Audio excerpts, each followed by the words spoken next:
তৃণমূল কংগ্রেস তারা পুরনোদের ওপর আস্থা রাখতে পারল না।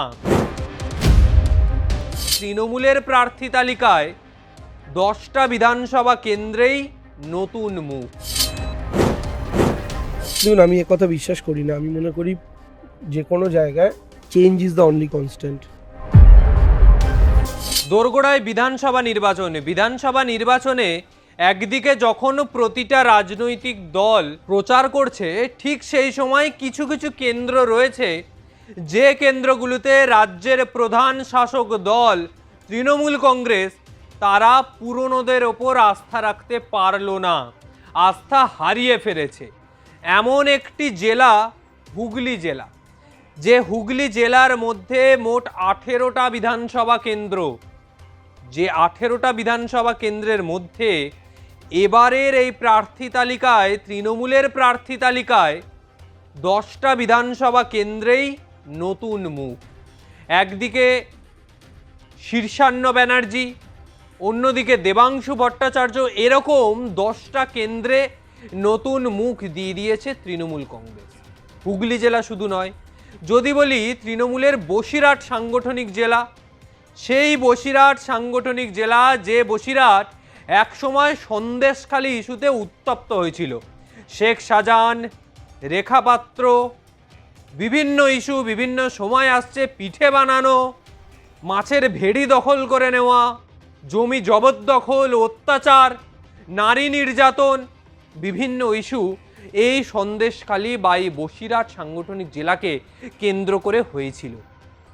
তারপর 26-এর বিধানসভা নির্বাচন, যে বিধানসভা নির্বাচনে এই বসিরহাট সাংগঠনিক জেলার মধ্যে 7টা বিধানসভা কেন্দ্র আছে, যার মধ্যে 6টাতেই নতুন মুখ দিল তৃণমূল।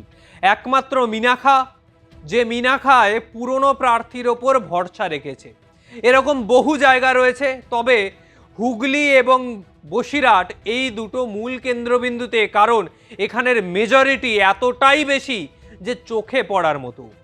এই বিষয় নিয়ে আমরা সরাসরি চলে গিয়েছিলাম চুঁচুড়া কেন্দ্রে, যে কেন্দ্রে গিয়ে আমরা দেখছি চুঁচুড়ার মানুষজন একদিকে যেরকম পুরনো প্রার্থীর কথা বলছেন অসিত মজুমদার, ঠিক সেরকমই নতুন প্রার্থী দেবাংশু ভট্টাচার্যর কথা বলছেন, যেখানে দেবাংশুর ওপর দলের একাংশ আস্থা রেখে দিয়েছে। এমনকি এলাকার লোকও আস্থা রাখছেন যে দেবাংশু জিতলে, নতুন প্রার্থী, নতুন মুখ তৃণমূলের, সে যদি জেতে তাহলে এলাকার জন্য বেশি কাজ করবে।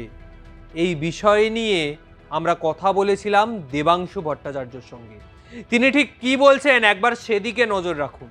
শুধু হুগলি বলবো না, হুগলির সাথে যদি তোমাদের বসিরহাট সাংগঠনিক জেলার কথা বলি, 7টা বিধানসভার মধ্যে 6টাতেই নতুন মুখ। এরকম বহু জায়গায় আমরা দেখলাম, কিন্তু হুগলিতে এত মেজরিটির পরিমাণ, 18টার মধ্যে 10টা জায়গাতেই নতুন মুখ, তার মধ্যে তুমিও একজন প্রার্থী। কেন এই সিদ্ধান্ত নিতে হলো? পুরনোদের ওপর কি কোথাও আস্থা নেই, বা এমন কোনো কারণ রয়েছে যাতে এতদিন যারা বিধায়ক ছিলেন তাদের ওপর দল আর আস্থা রাখতে পারছে না? দেখুন, আমি একথা বিশ্বাস করি না। আমি মনে করি যে কোনো জায়গায় change is the only constant. ঠিক আছে, পরিবর্তনই একমাত্র স্থিতিশীল জিনিস। এটাই স্বাভাবিক নিয়ম। আজকে যেমন আমি প্রার্থী হয়েছি, আমি বিধায়ক হব, আমি কাজ করব, একদিন তো আমাকেও সরে যেতে হবে, নতুন কাউকে জায়গা করে দিতে হবে। আপনি আজকে R+-এর মাইক ধরে ইন্টারভিউ নিচ্ছেন, একদিন আপনার সিনিয়ররা করতেন এটা, আজকে আপনি করছেন, তাই তো? তো স্বাভাবিকভাবে পরিবর্তন, নতুন মুখ আসা, এটা খুব ন্যাচারাল একটা ব্যাপার। তার মানেই সবসময় এই ব্যাপারটা নয় যে কেউ খারাপ কাজ করেছেন বা কেউ করেছেন সেই কারণে। স্বাভাবিকভাবে আমরা 3টে টার্ম ক্ষমতায় আছি, এবার 4র্থ টার্মের জন্য লড়াই করছি। তো সেই 4র্থ টার্মে অনেক নতুন প্রজন্মকে, অনেক নতুন মুখকে জায়গা করে দিতে হবে একটা খোলা হাওয়ার জন্য, একটা খোলা বাতাসের জন্য। সেই জায়গা থেকেই পার্টি চিন্তাভাবনা করেছে। বসিরহাট সাংগঠনিক জেলা বলুন, হুগলি বলুন, এবং এখানে যে সিনিয়র নেতৃত্বরা ছিলেন তাদের প্রত্যেককেই দল ভবিষ্যতে বৃহত্তর কাজে লাগানোর চিন্তাভাবনা করেছে। ঠিক আছে, আপনার যদি মনে থাকে, ডাবগ্রাম ফুলবাড়ি বিধানসভা থেকে গৌতম দেব দাঁড়িয়েছিলেন, তিনি পরাজিত হয়েছিলেন, যদিও মার্জিন অনেকটা কমিয়ে এনেছিলেন, তিনি সম্ভবত 80,000-এ আমরা পিছিয়ে ছিলাম লোকসভায়, 70-80,000-এ, সেটাকে কভার করে প্রায় 21-22,000-এ এনেছিলেন, কিন্তু জিততে পারেননি। সেই গৌতম দেবকে কিন্তু পরবর্তীকালে শিলিগুড়ি কর্পোরেশনের মেয়র করা হয়েছিল।